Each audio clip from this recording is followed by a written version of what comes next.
Alors, regardons l'exercice 2. Donc AB scalaire AC. Donc AB, très bien, scalaire AC.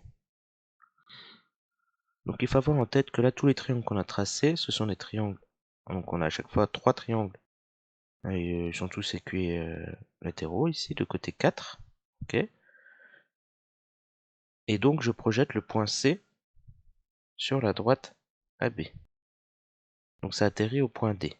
Donc là, l'angle est aigu, donc on met bien un signe plus, hein, on met pas de signe moins. Donc AB fois AD.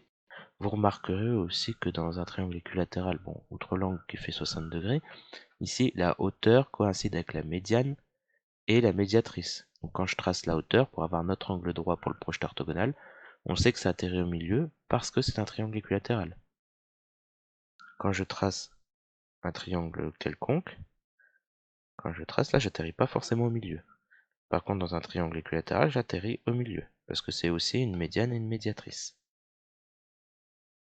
Donc AB fois AD, AB ça vaut 4, AB c'est la moitié au milieu, donc 2, qui nous donne 8.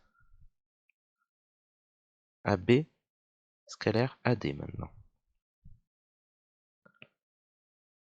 Pour ça, pas trop de difficulté. AB scalaire AD, pas besoin de faire de projeté orthogonal. L'angle lui vaut 0, donc c'est bien un angle aigu. Donc AB fois AD, on retrouve exactement comme avant. Hein. Donc on va trouver 8. C. AB scalaire BC.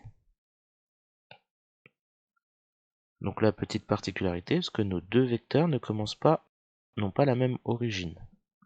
Donc je vais changer le deuxième vecteur, le BC, en un vecteur qui va commencer par A. Et donc vous l'avez deviné, c'est le vecteur AE.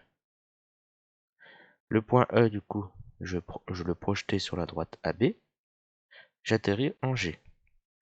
Étant donné qu'on a un angle ici obtus, donc je commence par un signe moins, AB fois, donc on atterrit au point G, donc fois AG, moins AB, la longueur vaut 4, AG, la distance ici vaut 2, ce qui va me donner moins 8.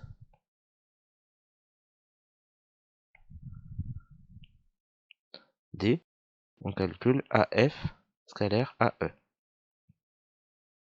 AF scalaire AE.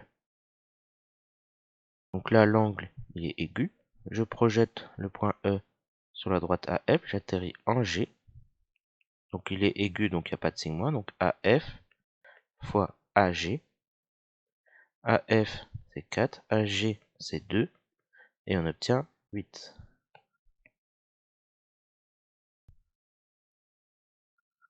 Le E, on fait AF scalaire ED. AF ici. ED.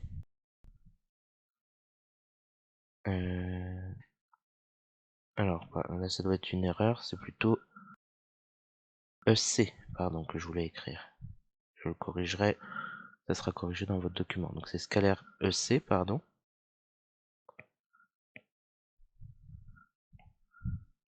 Une faute de frappe. Donc AF, pardon, scalaire EC.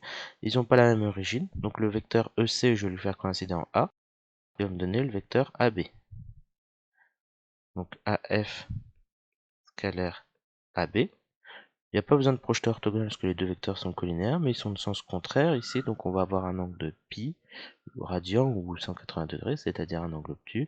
Donc on va mettre moins AF fois AB. AF c'est 4 fois 4, AB c'est 4 aussi, donc moins 16. Et enfin, le dernier, F, AF scalaire AC. Donc AF scalaire AC. Alors AF ici, scalaire AC. Voilà. Donc je projette maintenant, là j'ai un angle obtus. Je projette le point C sur la droite AF, j'obtiens le point D. Donc ça, comme c'est obtus, moins AF fois AD. AF c'est 4. AD c'est 2, on obtient moins 8. Voilà. Ça, j'espère que c'est compris. Vous prenez votre temps et normalement, il n'y a pas trop de soucis.